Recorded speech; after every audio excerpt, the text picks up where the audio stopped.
మీరు కావాలంటే కూర్చుని కూడా మాట్లాడొచ్చు. అందుకనే మీకోసం మీ మీ మీ కంఫర్ట్. ఓహ్! అలా అంటారా? అది సూపర్ సార్. మీరు అవ్వలేదు సార్ బేసిక్‌గా. అక్కడ చూడండి స్క్రీన్ పైన ఎనర్జీ. దాని మీద అందరికీ నమస్కారం. నాలాంటి గ్రామీణ కళాకారులను ప్రోత్సహించి మీ ముందు నిలబడే చేసినటువంటి మహానుభావులందరికీ ధన్యవాదాలు. నాకు హరికథ, బుర్రకథ, విధి భాగవతం, నాటిక, ఏకపాత్ర సభాతం ఇవి రాయడం తెలుసు, వేయడం తెలుసు.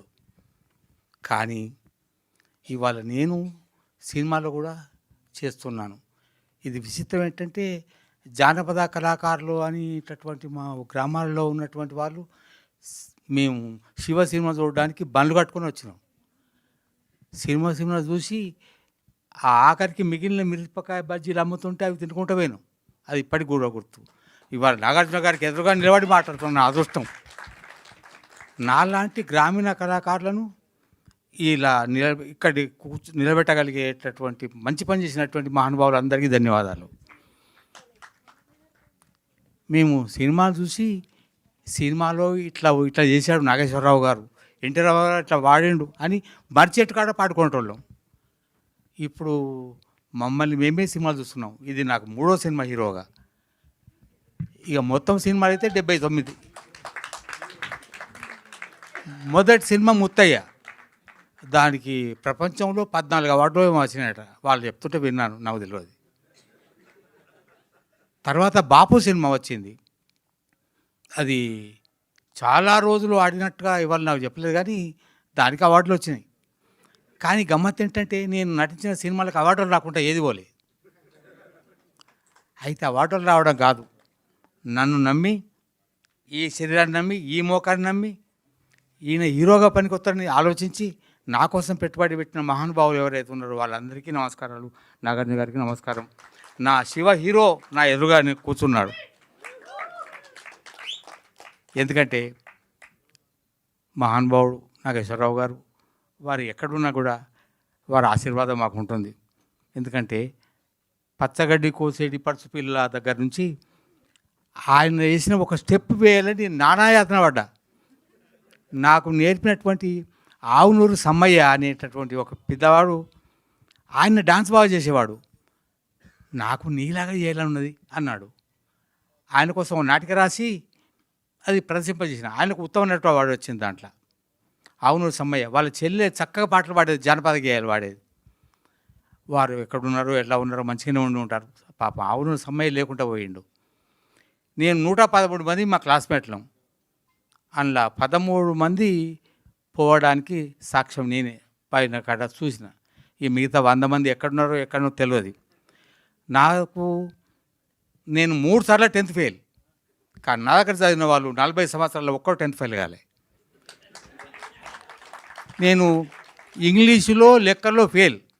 నా దగ్గర చదివిన వాళ్ళు లెక్కల్లో ఇంగ్లీషులో కూడా ఫెయిల్ కాలే. వాడు పాస్ కావాల్సి సచ్చినట్టు పాస్ కావాల్సిందే. నేను ఫెయిల్ అయ్యి నన్ను నమ్మిన వాళ్ళు పేరు గారు. నేను ఫెయిల్ అయితే కావచ్చు, కానీ నన్ను నమ్మిన వాళ్ళు, నన్ను నిలబెట్టిన వాళ్ళు, నన్ను మాట్లాడించిన వాళ్ళు ఫెయిల్ కావడానికి వీల్లేదు. అలా అనుకుంటాను మనసులో. అలాగే వాళ్ళకి విజయం కావాలని కోరుకుంటాను. ఆనంద్ గారు నన్ను నమ్మిండ్రు, నాగార్జున గారు నన్ను నమ్మిండ్రు. దీనికి ఆర్థికంగా ప్రోత్సహించి వినోద్ గారు కెమెరామెన్ గారు కూర్చుంది. ఒక్కొక్కసారి మా అమ్మ ఎట్లా నిలబెట్టిందో అట్లా నిలబెట్టి, నాకు మేకప్ వేసేటోళ్ళు కూడా మా అమ్మ తర్వాత అంత మెల్లగా దువ్వింది వీళ్ళే. మిగతా చోట్ల అంత సౌకర్యంగా లేదు. అట్లాగే నాకు ధోతి కట్టినప్పుడు కూడా మా అమ్మ కట్టేది, నాకు లాగు తొడిగేది. నాకు ఇక్కడ కూడా అట్లా అనిపించింది. అచ్చమ్మ అమలాగా తర్వాత దువ్వింది వీళ్ళే అనిపించింది. అయితే ముత్తయ్యలో బాపులో నాకు అట్లా జరగలేదు. కట్టుకోవా, ఈ ధోతి కూడా మేము కట్టాలనా అన్నోళ్ళు. నేను కట్టుకుంటలే. ధోతి కట్టడం నాకు రోజు జీవితం అంతా టీచర్గా ధోతి కట్టుకోవాలి, ఆ షర్ట్ వేసుకొని పోవాలి, తువాలు వేసుకోవాలి, బొట్టు పెట్టుకోవాలి. అవి లేకపోతే మేము టీచర్గా పరిగినాం అక్కడ. అలా జీవించినటువంటి వాడిని. జీవితంలో ఏది చేయాలనుకున్నానో అది చేశాను. నాకు శంకర్లింగం గారు మొదటి ప్రోత్సహించాడు. మా జూపాక గ్రామస్తుడు శంకర్లింగం గారు.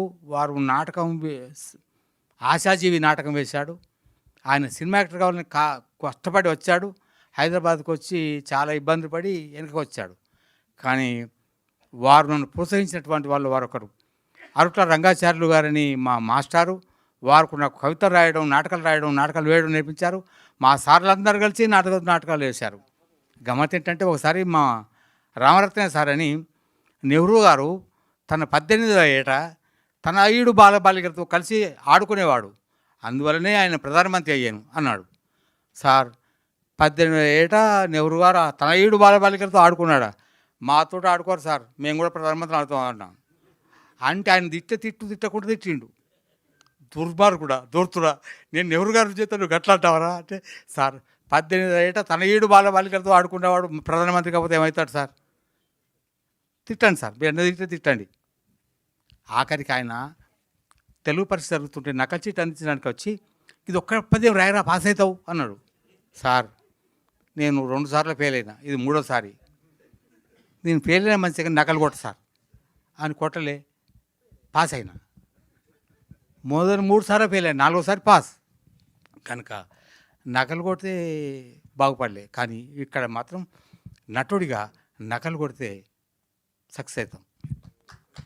మనకంటే ముందు చాలామంది ఉన్నారు, వాళ్ళు చెప్పితే చేస్తూ పోతే నట్టు అవుతాం. కానీ కొన్ని వినద్దు, కొన్ని కనద్దు, కొన్ని అనద్దు. వినిపించేది, కనిపించేది, అనిపించేది నిజాలు జీవితానికి పనికొస్తాయి, కానీ అబద్ధాలు కూడా జీవితానికి పనికొస్తాయి. కనిపించద్దు, అనిపించద్దు, వినిపించద్దు, అది ఇక్కడ పనికొస్తుంది. మహానుభావులు నన్ను బలగం సినిమాలో వేసింది చిన్న వేషం, నువ్వు ఇంక కొత్త బతికితే బాగుండాయి ఆ సినిమాలో అన్నవాళ్ళు ఉన్నారు. ఇప్పుడు చూడండి, దీనిలో మొత్తం బతుకుతా.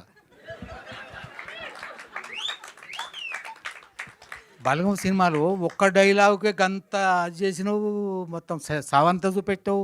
నేను ఎత్తుకపోతా అంటారు అందరూ, హీరో కూడా ఎత్తుకపోతాను నిన్ను అంటే. ఇప్పుడు ఎవరు ఎత్తుకపోరా నన్ను? మా దర్శకుడు ఎత్తుకపోవాలి ఇక్కడ దిగినాక. కానీ ఇప్పుడు అందరూ సినిమా చూస్తారు, నవ్వుతారు, ఏడుస్తారు. ఒకసారి మీ చెప్పింది ఇప్పుడు ఇందాక విన్నాను, మీ అమ్మా నాన్నల గురించి చెప్పని అన్నారు. మీ అమ్మ నాన్న గురించి కాదు, మా తాత ముత్తాత గురించి దగ్గర చెప్తా. మా తాత గురించి తెలుసుకోవాలని కోరిక పుట్టి, మా తాత పేరు ఎల్లారెడ్డి. ఆయన భార్య పేరును తెలుసుకోవడానికి 4 రోజులు ప్రయత్నం చేస్తే ఆమె పేరు లక్ష్మీదేవమ్మ అని తెలిసింది. వాళ్ళ అవ్వగారు ఊరికి పోయిన. ఆమె ఎవరో తెలియని వాళ్ళు ఉన్నారు అక్కడ. ఆమె కొడుకు పేరు రామరెడ్డి, నాకు పూర్తి మర్చిపోతాను. ఎల్లారెడ్డి, మల్లారెడ్డి భార్య పేరు బుచ్చిరామమ్మ. ఆయన కొడుకు పేరు లింగారెడ్డి భార్య పేరు వీరమ్మ. వారు నా తాతమ్మ. వాళ్ళ కొడుకు మా నాయన, ఆయన పేరు రాజిరెడ్డి, మా అమ్మ పేరు సుశీలమ్మ. నేను సుధాకర్ రెడ్డి, మా ఆవిడ పేరు శారద. ఇక్కడ వరకు తెలుసు. ఇక అంతకంటే ముందు పోతే ఇక నేను పోతే తెలుస్తుంది. ఇప్పుడు తెలియదు నాకు. అయ్యా, ఈ పల్లబుర్స అనే సినిమా పేరు పల్లబుర్స అన్నోళ్ళు ఉన్నారు. కానీ ఈ సినిమా చూసి ఈ పల్లబుర్సు మనం మర్చిపోయినావా, పల్లబుర్సు ఇన్ రాలేదా నాకు అనుకోవటంలో ఇప్పుడు చూస్తారు. పల్లబుర్సు కూడా సినిమా పేరా అని అర్థం చేసుకుంటారు.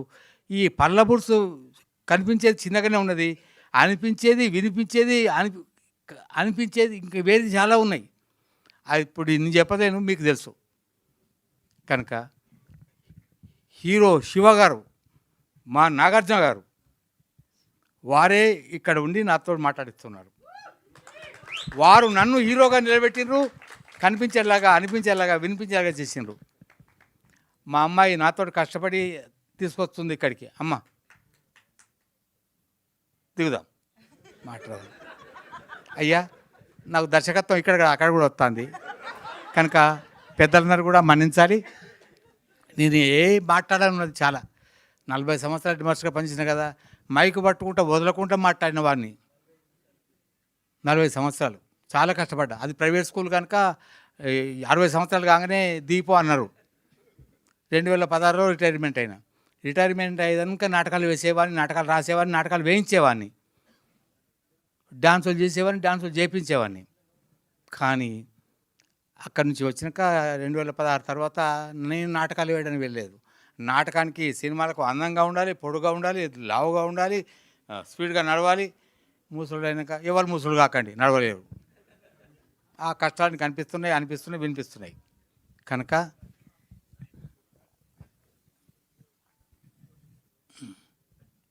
పర్లేదు. అవి అలా జరుగుతూనే ఉంటాయి. సార్ ఇందాక నుంచి నాకు ఒక చోట కొట్టేస్తుంది. అంటే పచ్చగడ్డి కోసేటి పడుచు పిల్ల డాన్స్ ఎవరి కోసం వేయడానికి అంత కష్టపడ్డారో తెలుసుకోవాలని అక్కడ ఆగిపోయాం మేము. సినిమాలో ఎట్లా చేసి నాగేశ్వరరావు గారు అంతేనా, లేకపోతే ఏదైనా పడుచు పిల్ల కోసం నేర్చుకున్నారా అని? మా మా స్కూళ్ళల్లో పడుచు పిల్లల గురించి ఆలోచించడానికి అవకాశం లేదమ్మా. హెడ్ మాస్టర్ నా కర్మగాలి, హెడ్ మాస్టర్ కాకపోతే వేరే విషయం అమ్మ. శిశు మందిర్లో పనిచేసే వాళ్ళు కానీ, ఆర్ఎస్ఎస్ కార్యక్రమాలకు వెళ్ళిన వాళ్ళు కానీ అటువంటి పొరపాటు తప్పు మాట మాట్లాడరమ్మా. కనుక దాంట్లో ఉన్న వాళ్ళు ఎవరికి ఇటువంటి ఆలోచన రాదు. అటువంటి స్కూళ్ళలో చదువు చెప్పడం అనేది కూడా అది అదృష్టమే. అది చాలా మంచి పని. నాకు తెలిసి ఈరోజు సినిమాలాగే, అచ్చం సినిమాలాగే ఆయన ఎంత నవ్వించారో అన్ని మంచి మాటలు చెప్పారు. ఈ గోమతి గారిని చూడగానే మా స్టూడెంట్ ఒక గోమతి ఉన్నది.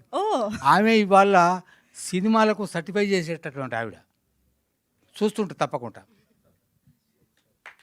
సూపర్, ధన్యవాదాలమ్మా. Thank you sir. నా మాటలు నేను ఎక్కడ మొదలు పెట్టానో, ఏం చేయాలో ఇంక చాలా విషయాలు చెప్పలేదు. పెద్దలకు నమస్కారం అనడం, ఉపన్యాసాలు ఎట్లా చేయాలనో చెప్పేవా నువ్వుకే. కానీ నేను అవన్నీ మర్చిపోయి, నేను ఇక్కడ మా హీరో శివ గారు ఉన్నారు కనుక వారి కోసం నేనేం చెప్పాలో దబా అన్నీ చెప్పేసిన. కానీ వాస్తవంగా ఇది మొదలు పెట్టడం కాదు, ఇది ఎండ్ చేయడం కాదు.